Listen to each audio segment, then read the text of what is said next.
Hi, my name is Stacy Patrick, and this is my breast cancer journey. I decided to make a video. When I first was diagnosed with breast cancer, the more I learned about it and the more I was finding out my diagnosis and finding out what my options were, I really longed to hear other women's stories.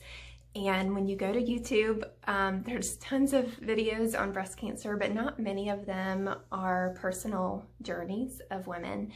And so that is just what I really longed to hear, was women that had been through what I was going through. I wanted to hear the inside story, and I didn't want to just hear the doctor's side of the story. And to my surprise, it was really, really hard to find videos like that. I feel like I only found two, but those two videos were super powerful, super helpful, very informative, and just helped me to really wrap my head around what I was going to be experiencing.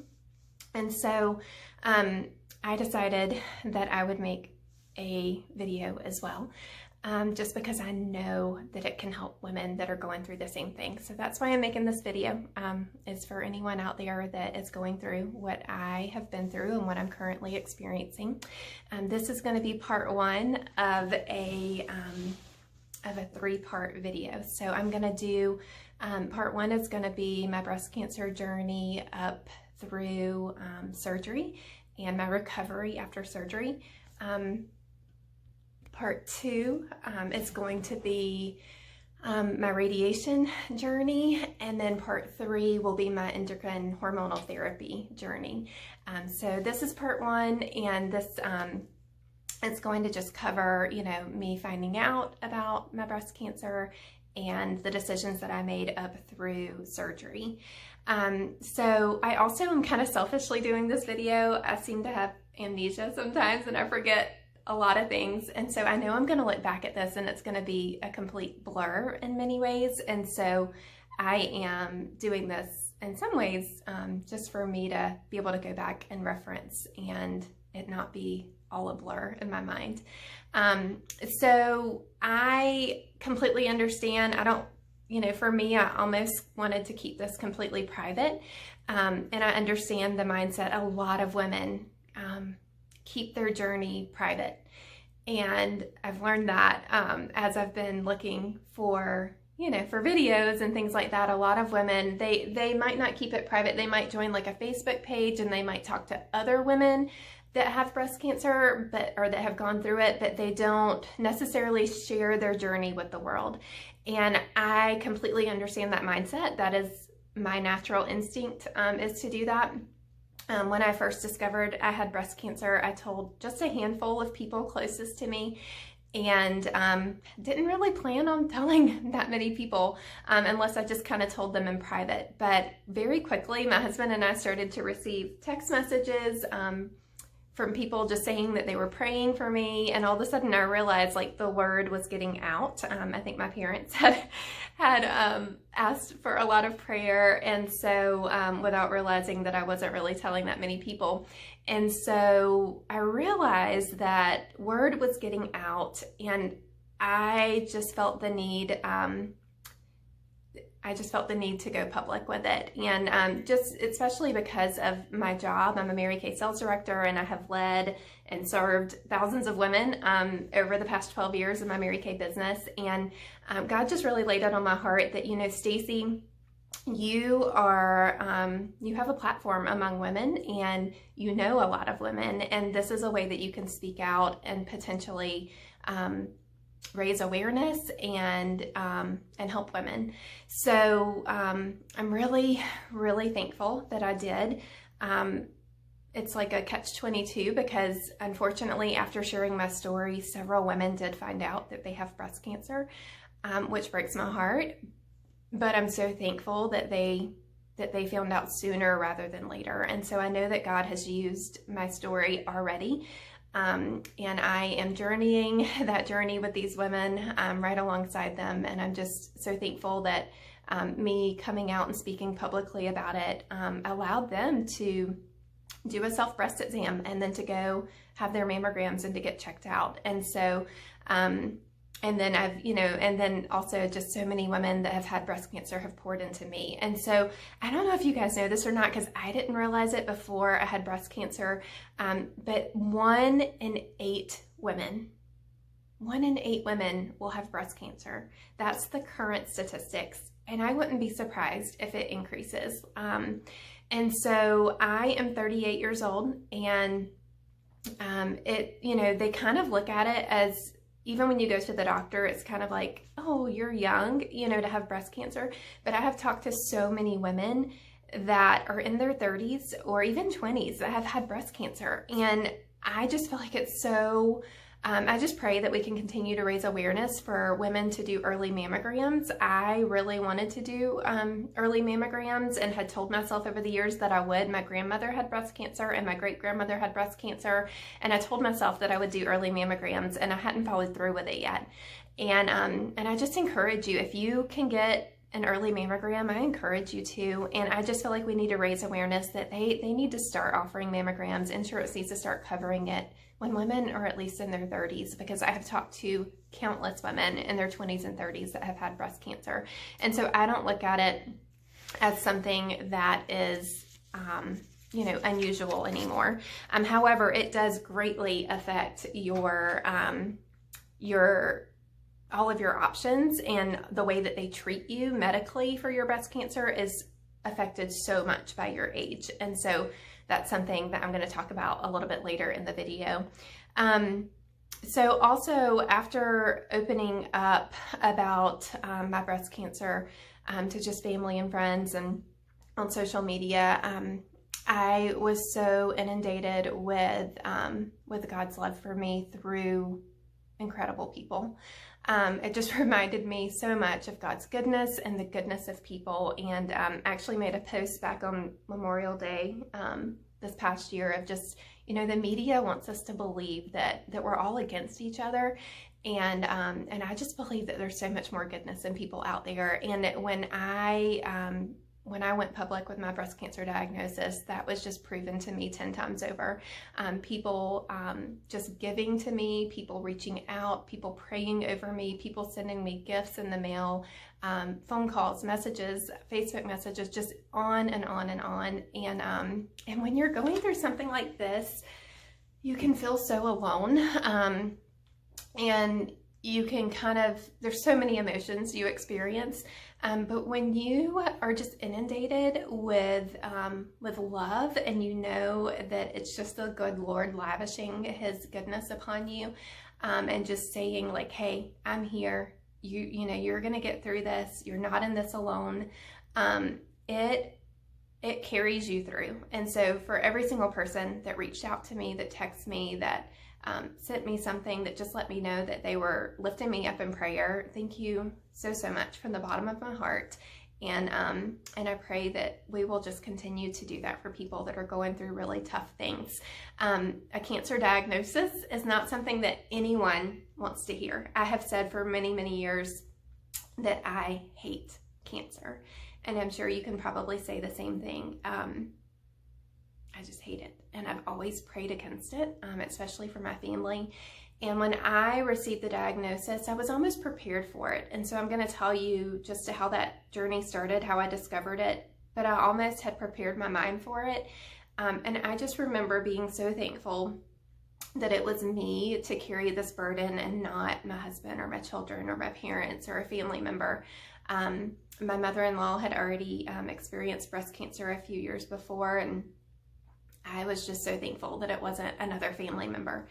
And so I just felt I just knew that it was God's sovereign plan for me to carry this burden, and I was ready to carry it, and to just honor Him in the process, and to completely trust His sovereign plan for my life. And I, definitely had to face things. Like I had to face the idea of dying sooner than you expect to. And, we could die in a car wreck, today. I lost a sister in a car wreck at 21 years old. And so I'm not scared of death because I know where I'm going. And so I'm so thankful for God's promises. I'm so thankful for my relationship with Christ.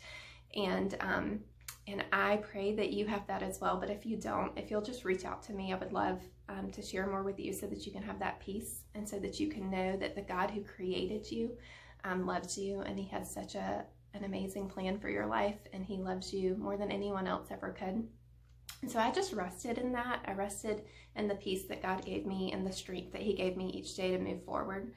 I want to just start by telling you my journey. Everyone's journey is so different. That's one thing I've learned, is that, you know, as I've had friends now that are going through this journey at the same time, you know, some of them are doing chemo before they do surgery. Some of them, you know, don't do chemo at all. Some of them do, you know, chemo, radiation, and surgery. And it's just so different for everybody, the way that they treat you. And it's just based on the type of breast cancer that you have. And so I'm going to share my journey, but yours might look a little different.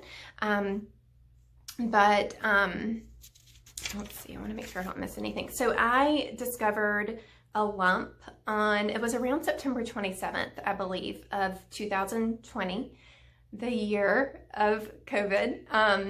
And we had already had a tough year. And just when you thought it couldn't get any worse, I discovered a lump. And I was actually driving home from my office one night, and I had my seatbelt on, and it was my right breast, and right where the seatbelt goes over it. And so I just noticed like it was kind of itchy. And so I kind of scratched and, you know, didn't think much of it. And then it was itchy again, and I, you know, scratched again. And all of a sudden, like as I was scratching, I was like, I kind of feel a lump there. And I would just encourage you to get familiar with your body. Like, know what your boobs feel like, feel them regularly. That's what the self-exams are for. Like, you need to know if something feels different. And thankfully mine was easy to detect. A lot of times I have a lot of breast tissue from what the doctors tell me, and so mine could have been hidden under breast tissue, but thankfully it wasn't, and it was easy to detect. And so I knew that there was a lump there that had not been there before. And almost subconsciously thinking back, I think I kind of knew it was there a few weeks prior to that. Like, I had kind of felt it, but it didn't stand out to me until it started itching. So those are some of the signs you can have, is like, you know, it can get itchy. It can, mine, I could even look in the mirror and see almost like a purplish bluish color. Like, I could actually see it. If someone else were to look at me, they might not notice, but for me to look at myself, I could see it. And then the itchiness is a common thing. Also, if you feel a lump that is round, that's kind of normal. That's a lot of times it's like a fibroid, but if it's more of an oblong shape, that's a little bit more concerning. So I've had fibroids before, I've had, you know, all of that stuff before, and I've never been concerned. But when I felt this lump, my intuition told me something's wrong. Like, this is something you need to have checked out. So I went home to my husband that night, and I asked him to feel it to see if he felt like it was unusual. And he said, yes, like, that's definitely not been there before. So I was talking to a friend recently, and her husband actually discovered her lump for her. And she kind of just brushed it off as like, oh, that's just my lumpy breast. So if your husband discovers it, like, don't push it off. Like, listen and always get checked out, okay? So at that point, I knew, I just had that intuition that God has given me that I'm so thankful for, that I needed to go have this checked out. And so well, that's fine. It's all good. I just feel like I'm looking up the whole time. So I started making phone calls the next day to doctor's offices, and I told them, I was like, I have a lump and I'm concerned about it, and I need to schedule like my yearly physical so that I can have it checked out and get a referral. And so I was just calling around, and this was September 27th, around that time, and everyone was telling me they were booked out until December. And I just remember thinking, like, no, like, I knew deep down that this was something that I needed to pursue quickly. And I didn't want to put it off. And so I called about 8 different doctor's offices before finally someone could squeeze me in. And they were able to, I was leaving for my 16-year anniversary trip with my husband on October 1st, I believe. And they were able to get me a doctor's appointment at like 4 p.m. that day. And I was like, I'll take it. So I went to the doctor, and then we went to Charleston after that, after my doctor's appointment. But at the doctor, I did my normal like, yearly physical, and then they had they checked on the lump. the lady checked on the lump, and then she called in a specialist who apparently specializes in that kind of thing, and the guy came in, and they both confirmed that it was something that I needed to have checked, that I needed to go have an ultrasound and a mammogram. And again, that's just based on the fact that it's like an oblong, and what I was telling them about how we could see it when you look at it, and the itchiness and all of that. So they know when they feel it, if it's a fibroid or if it's something that you might want to be concerned about. And the doctor really tried to encourage me right then and there. He kept saying like, oh, it'll probably not be anything. It's probably just, a fibroid. It'll, and I could tell, I knew that it was cancer. And I don't know how to explain that, but God gives women intuition sometimes. And I just knew that it was. But I was grateful that he was trying to encourage me and help me to have like high hopes, because it could have been nothing, right? Like it could have been nothing. And so we went on our anniversary trip. I remember being very sore, especially that first day or two, like, I don't know if it's because they had pressed on it a lot, but I was in a lot of pain for the first day or two of our vacation.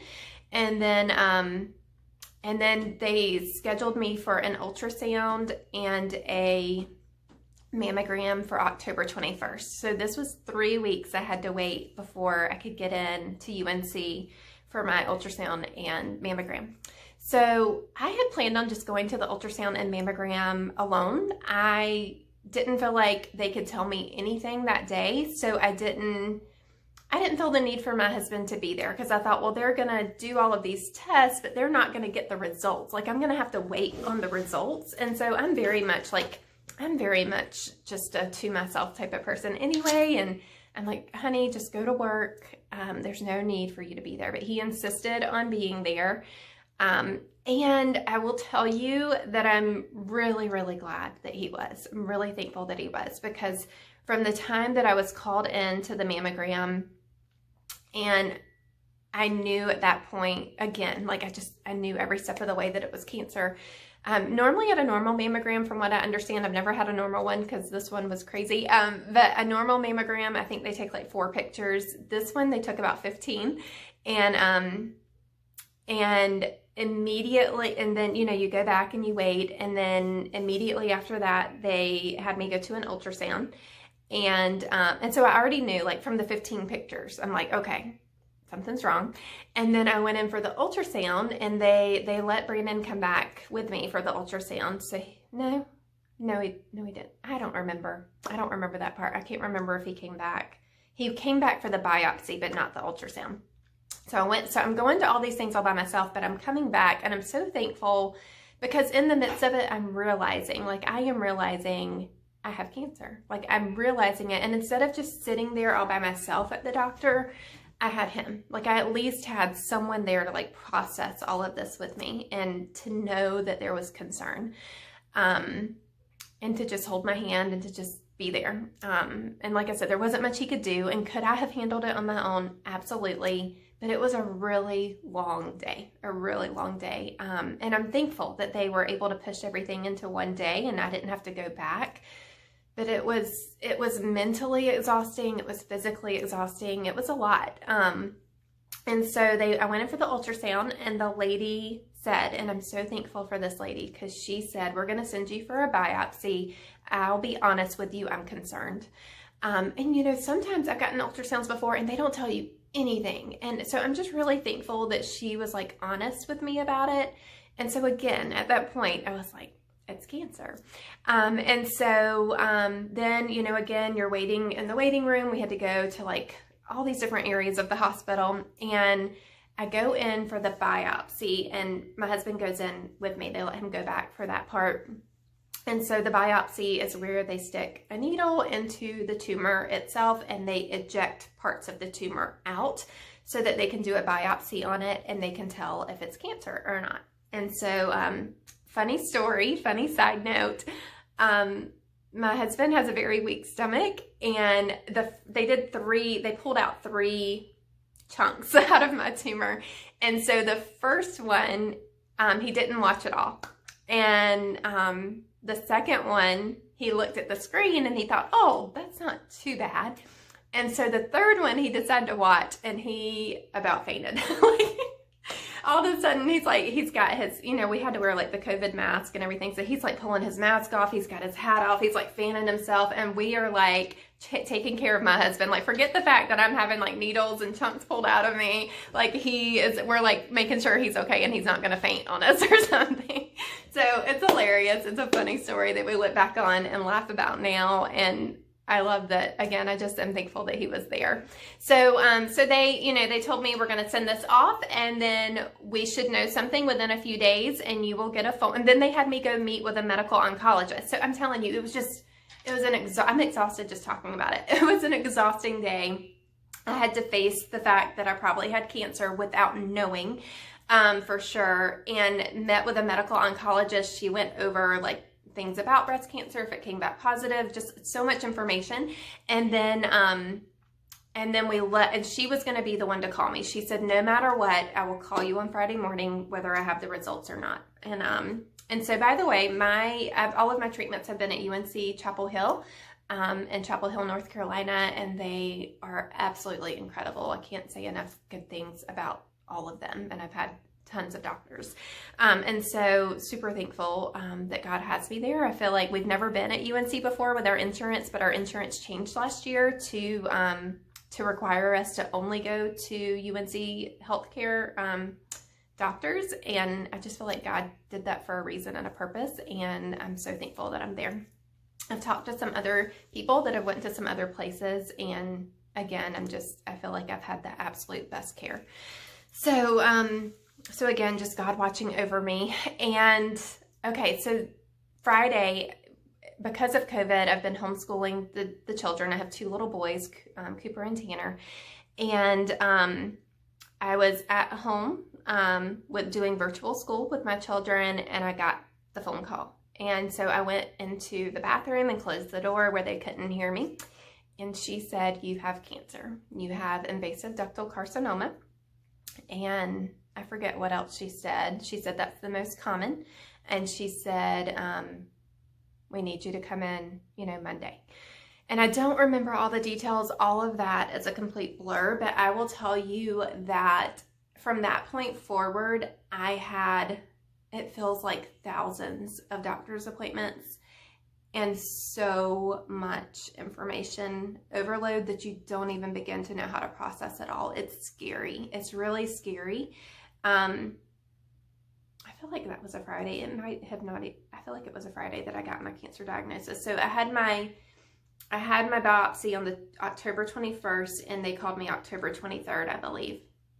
And so at that point, you are literally thrown into a whirlwind. Like, it is an absolute whirlwind. And that's like the only way to explain it. And every cancer patient you talk to will tell you the same thing. Like, it is beyond overwhelming. I met with a medical oncologist. I met with, nurses before the medical oncologist. I met with a surgical team. I met with a radiation oncologist. I met with a genetic oncologist. I met with a fertility specialist.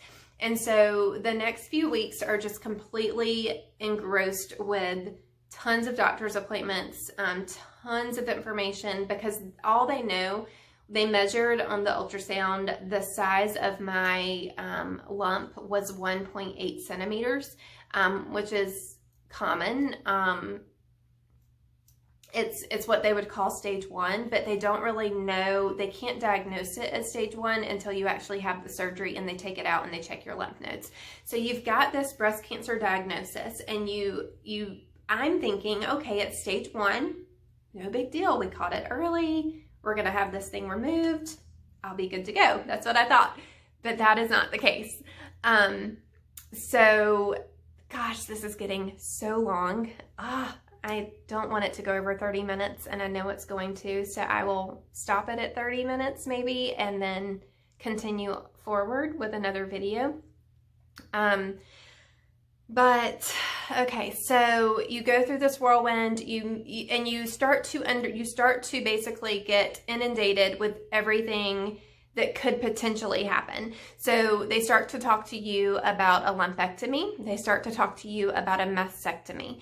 And you start to understand, okay, I am going to have to choose between the two. And then you start to learn all the things that factor into that decision.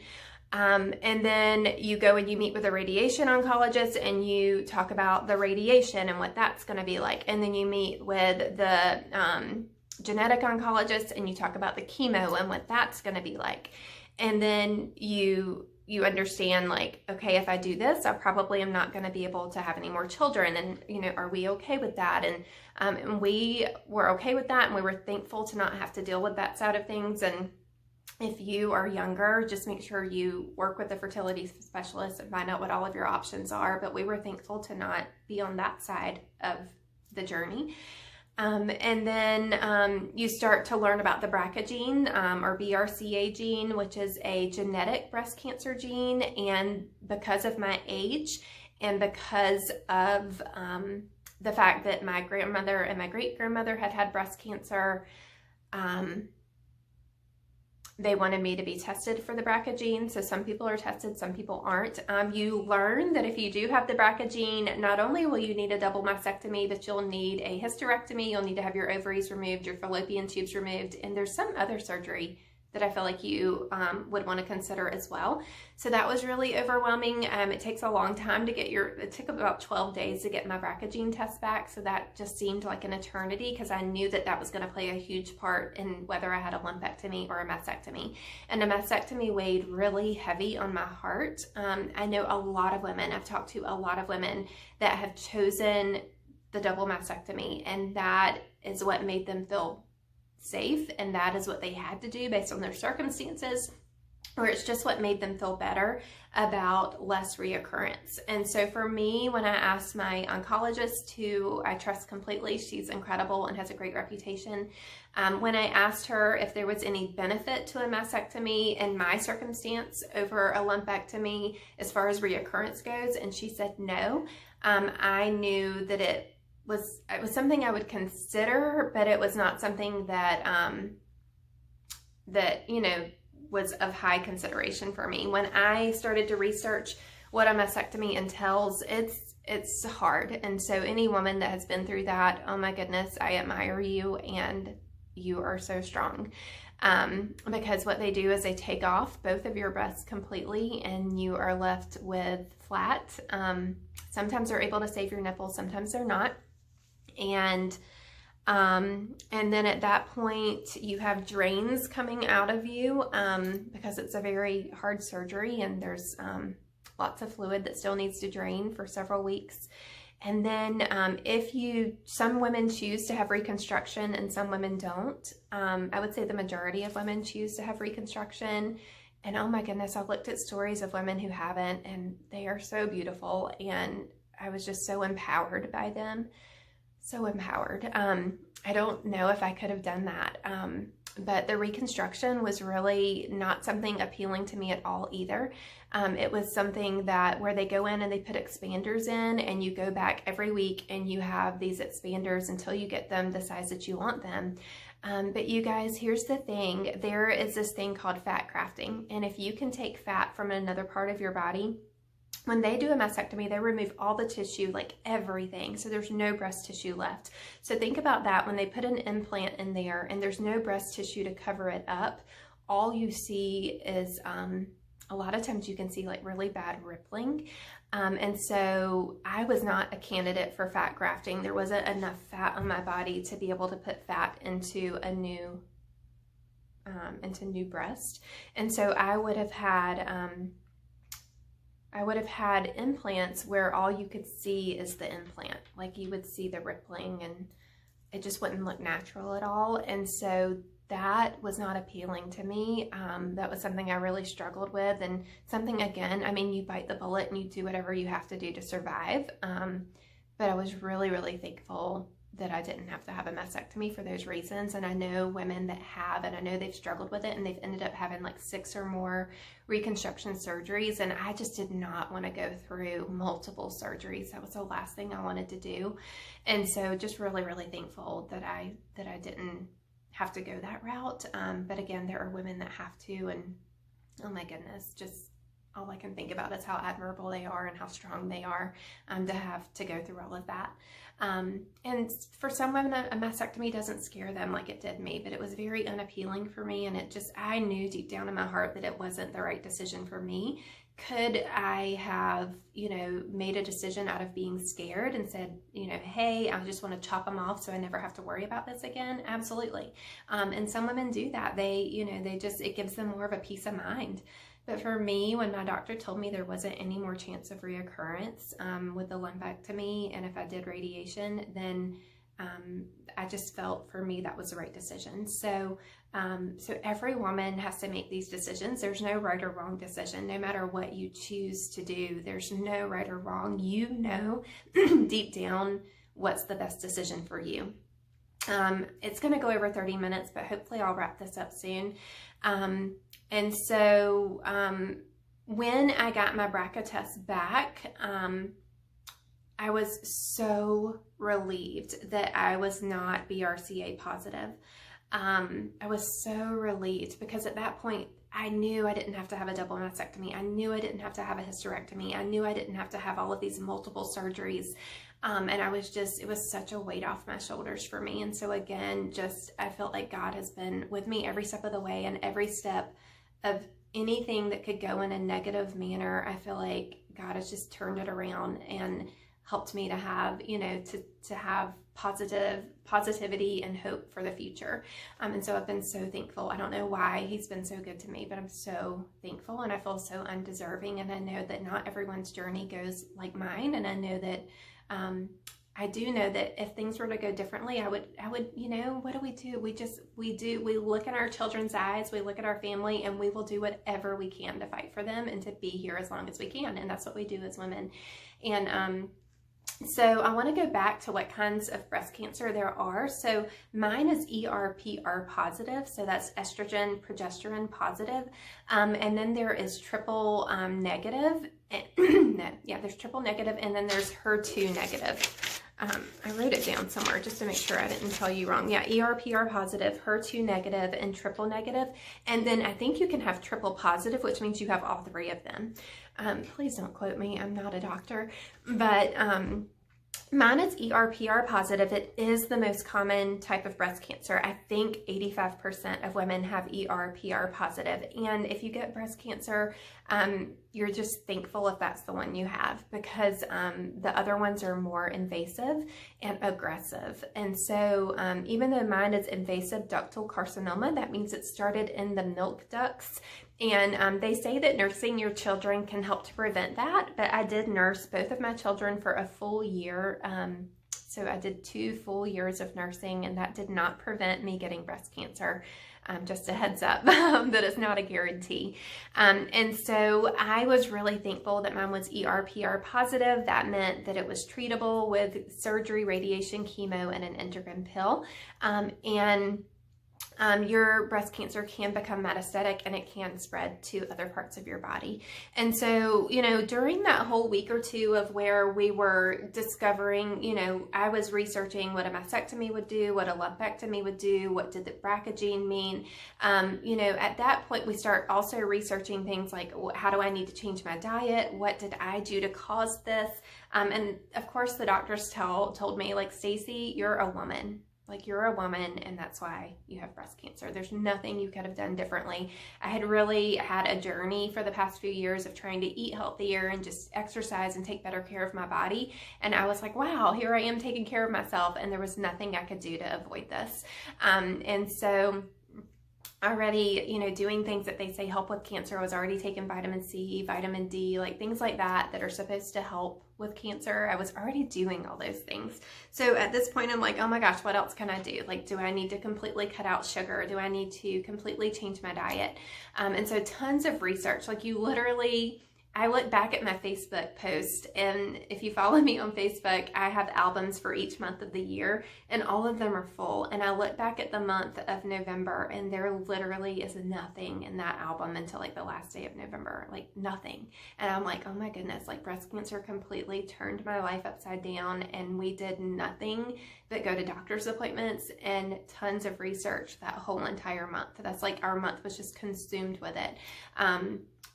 your whole life literally is turned upside down, and it's not your own anymore. Like, you were at the doctor, you get there, and you don't know if you're going to be there an hour or 5 hours. Thankfully, I run my own business and I set my own hours, and I didn't have to worry about taking off work constantly. That would have been extremely stressful. So I pray that if you're in that situation, you have an amazing, supportive boss and coworkers. But I was really thankful to not have to stress about that. But it was really hard because I was still doing virtual school with my boys, and then they do not ask you, like, does morning or afternoon work for you? They're like, be here at 10 a.m. tomorrow, and we don't know what time you're gonna leave. And then you leave that day, and they're like, okay, we need you back tomorrow at 9:30 a.m. And like, they just run your life. You literally have no control anymore. And so, again, I just tried to focus on the positives and be so thankful that they were moving me along in the process, and that I was getting taken care of and getting whatever I needed. And so, again, ER/PR positive is the less invasive one and not quite as aggressive. And so I decided, after my BRCA gene test came back negative, I decided that I was going to follow through and do a lumpectomy. A lumpectomy is where they go in and they remove the lump, and they remove margins, a large margin around the lump, to try to make sure that they get as many of the cancer cells as possible. And then they also went in under my arm and they did a lymph node removal. So they don't know how many they're going to have to remove. It depends on how many your duct drains to. And so it could be 3, it could be 6. It just depends on how many your duct drains to. I think they only had to remove like 2 or 3 of mine. It wasn't like a large number. And so I have a incision under my right armpit, and then the incision they made on my breast is right along the line of the nipple. So my knot was the upper right quadrant. No, it's actually the upper left quadrant. And so there's like, they went right along the line of my nipple. And so there's an incision about this long, and it goes in the same like circle as my nipple does, the outside part of it. And so I was really thankful for that, because I feel like once it heals, it's not gonna be that noticeable. And then the doctor that I had actually went to school to be a plastic surgeon. And so she assured me that she would try to rearrange the tissue and not leave me with like a big indentation in my breast. And she did pretty well. When I look at it, there's definitely, it's definitely lumpy and indentions, and it doesn't look like it used to. But it doesn't look bad. It's not like someone else would look at it and really notice it, unless they really, if they really were trying to look like super. I mean, I definitely can tell immediately that it looks different, but it's not anything that I can complain about, right? Like, I am just so thankful every step of the way that I'm just alive, and that I'm healthy, and that, that surgery went well and all of that. So so we were there all day for surgery. We got there early. I think it was like 9 a.m. maybe it might have been 8 a.m. I can't remember. Brandon went with me, and thankfully, because of COVID, they did allow one person to go with me, and it was just all day. We didn't leave there until like 6 that night. It was long. I had tons of doctors coming in, just introducing me that they were going to be in the surgical room with me. I mean, there had to be 20 people in my surgical room. I don't know why there needs to be that many people, but there were. And they just did everything they could to prepare me for surgery. And then surgery went well. It took a little bit longer than expected. But I woke up fine, and recovery was not too bad. I was definitely sore. I definitely could feel, even up to, let's see, it's January now, and I had surgery November 17th. And even now, it's still sensitive to the touch, but I have started to be able to like do some exercise again and things like that. So I could tell, like, after surgery, like, there's no way I could exercise for a while. I could just tell, like, my body was not ready for that at all. But within the last few weeks, like, I've been able to start doing that again. And overall, like, the scarring, I got some scar cream, and so I just put scar cream on it every single day, and everything is healing really well. So now that's where I'm going to leave off at. I have so much more to talk about when it comes to my decision about radiation and chemo. And, you know, after surgery, you almost are waiting on another diagnosis. Like, you have already been diagnosed with what they think is stage 1 invasive ductal carcinoma, ERPR positive, but then you know that they're removing the lymph nodes, and you at that point are trying to figure out, like, okay, did it spread to my lymph nodes? Is the cancer spreading? So you're almost waiting on another diagnosis, because it could be stage 2, 3, or 4 at that point. And so, you know, they do an MRI, but they don't do, I wanted them to do like a PET scan of my whole body. I wanted to know, is there cancer anywhere else in my body? And they don't do that because of insurance purposes, but they do an MRI just on your breast to make sure that it hasn't spread anywhere else. So a lot of times a woman will feel a lump, and she will go and have an MRI, and they will discover that there's like more lumps in the other breast, or in, you know, beneath the tissue or something.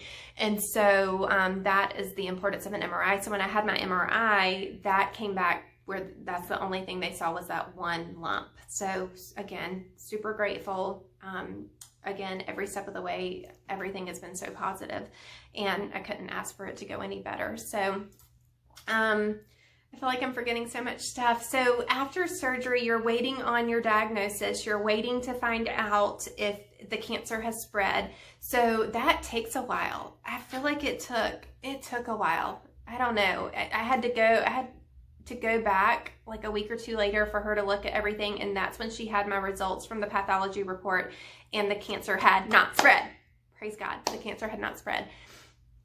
Again, such a relief. I can't tell you, like, just the relief. So one thing I forgot to mention was, in the midst of all of our research, and, you know, when you're thrown into just this overwhelming information overload and you're trying to make all these decisions, my husband had joined a Facebook group for husbands and of women who had breast cancer, and a lot of the stories in that in the news feed on that Facebook page was their wife had breast cancer, and they either decided to do chemo or not do chemo, or do a mastectomy or not do a mastectomy, or whatever. Everyone's story was different, but a lot of the stories came back that there was reoccurrence, and that now the cancer had taken over, and that she only had, you know, a little while to live. And there seemed to be story after story after story about that, you guys. And that was hard. He would cry for nights on end. He would cry for days on end. He couldn't talk to anybody about my breast cancer because all he could think about was that it's going to reoccur. And so I do want to talk to you about, like, the reoccurrence and just my hope and what I'm hanging on to, because we certainly cannot focus on that. We certainly cannot focus on there are some amazing miracle stories out there of women who have had breast cancer and they have it removed and they've never had it again. They are rare stories, but they are out there. And that is my prayer, that I will be one of them.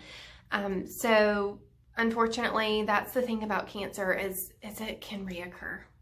And that's the scary part. That's probably the scariest part about all of it. I feel like even through this diagnosis, I have been so focused on, like, I'll get over this, I'll get through this, you know, this is my journey, I know I'll beat it. But then can I say that I know it won't come back? No. And that's the scary part, because a lot of times it comes back with a vengeance, or it comes back in another part of your body. So the thing is, when they remove the cancer, you guys, even on a ballpoint pen, there could still be millions of cancer cells. So even though they try to get everything they can see and they remove the margins around the cancer, there's nothing to guarantee that there's not still cancer inside of me. And that's why they do the chemo and the radiation and the pill. And so, so anyway, is it scary if I allow myself to linger there? Absolutely. But my prayer every night, when me and my boys pray every night, and my prayer that I ask other people to pray over me, is that God will take the cancer away and that it'll never come back. And that's my sincere prayer. So if you see this, pray that with me. And I have hope in that. And I believe that will be my story. And so, I think it's good that he got on that Facebook page. It allowed me to face the uncertainty of things that I needed to face. I'm very much a detailed person, and if I can wrap my head around it and prepare myself for it, it helps me to be stronger for my family.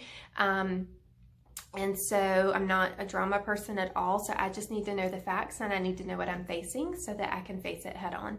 So that's just how I am. If you know that you could not handle something like that, then don't join those Facebook groups. Just don't do it. So it was just the reality of things that we needed to face. We needed to wrap our heads around these things so that we could prepare for it if we needed to. And so, so after surgery, we got the results that it hadn't spread to the lymph nodes. And at that point, we needed to decide what my next step was on whether that was going to be chemo or radiation. I don't know if this video is going to keep saving because my, I'm running out of memory. But really quick to wrap it up. Okay. So if I were to, at my age, at 38 years old, so if I were like 65, my story would be so different. I wouldn't be doing chemo. I wouldn't be doing radiation. I would be going on a different pill that's not quite, doesn't have quite as many side effects. But that's not my story. My story is that I'm 38. They've got to treat this aggressively, and we've got to do everything we can to help this cancer not to come back. It is, my chance of reoccurrence is so much higher because I'm younger. So if I were to just do surgery, the lumpectomy, my chance of reoccurrence is 55%. If I were to do surgery and radiation, my chance of reoccurrence is 33%. If I do surgery, radiation, and the 10-year endocrine pill, my chance of reoccurrence is 11%. So I am so mad about this pill. I'll just be honest with you. I'm angry about it. I'm not happy about it. I'll explain more in the next video about it and all the side effects. And I'm just frustrated that this is my story and that I have to do this. But when you know that you can go from a 33% chance of reoccurrence to 11%, you don't have a choice. I don't have a choice. I have to take this stupid pill. So, I'm obviously, you know, there are women out there that choose to go all natural routes, and more power to them. There's just not enough research for me to completely go the all-natural route. Have I looked into natural remedies? Absolutely. Do I plan on pursuing a lot of natural remedies? Absolutely. But I plan on doing it in conjunction with conventional medicine. When they can show me proof for my age that my chance of reoccurrence goes from 33% to 11%, I think I would be an idiot to not take that stupid pill. So I'm not going to say that word anymore. It doesn't sound good. So I'm going to take the pill and pray that it goes well and handle the side effects as they come.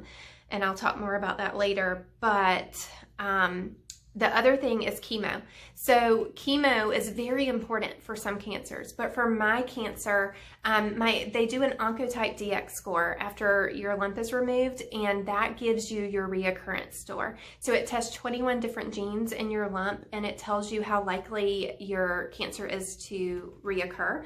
And they want your score to be below like 25 to 30 normally, but they wanted mine to be below 18 because of how young I am. Not that I'm really young, but you know.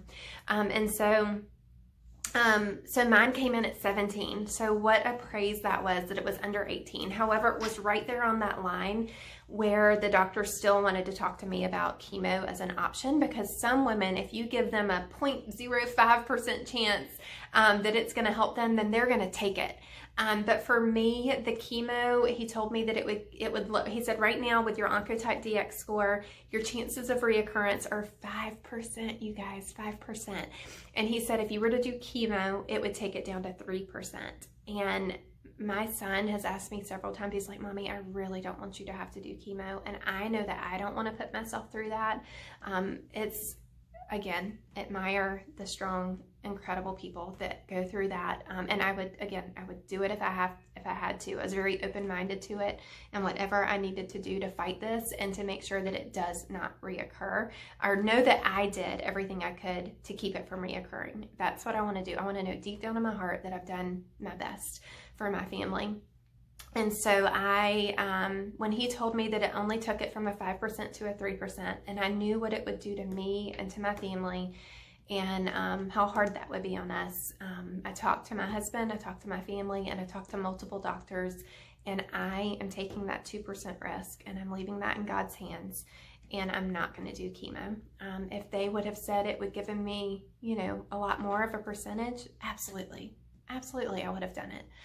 But from 5% to 3%, I'm going to leave that 2% in God's hands, and just like it's all in His hands anyway, right? He knows my days; they're numbered anyway, and so I just think that was the best decision for me. So again, everyone's decision's different. And if you want to take that 2%, you do it. You take that 2%.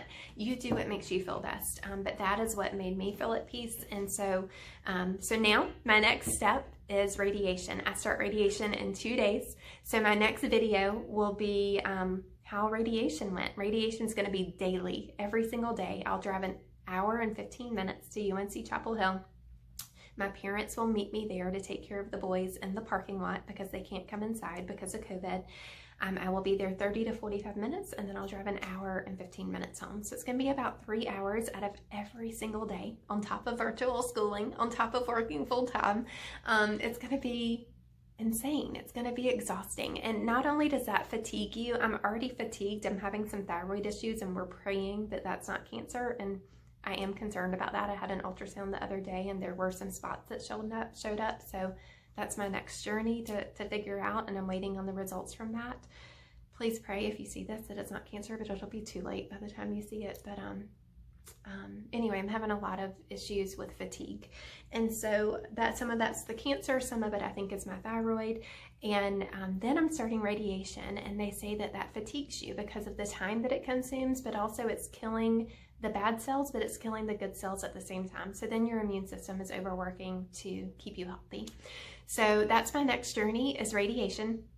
And I apologize that this video got so long, but I imagine the next video will be shorter because it's just going to talk about my radiation and what that went like. And then I will talk about the endocrine pill and the hormonal therapy that's required because my breast cancer is PR positive, they need to block my estrogen to keep it from coming back. And so you can imagine all of the lovely things that happen when you block estrogen in a woman's body, because God gave us estrogen for a reason. So that will be probably the hardest part of my journey. I know some people would say other parts are harder, but for me that's going to be difficult. So I will come back. I'll share 2 more videos, and then that way I will have covered my entire journey. I am looking forward to radiation starting, so I'm ready to have that behind me. I know I'm going to look back and just look at it as a season of life that God carried me through every day, every single day, one day at a time. And thank you guys if you watched this whole video. I hope there's something in here that was helpful for you. I hope you know that if you are going through this journey that God loves you and that there are people here to support you. Please reach out to me if I can answer any questions or if I can support you in any way whatsoever. And I will be back soon. All right, bye-bye.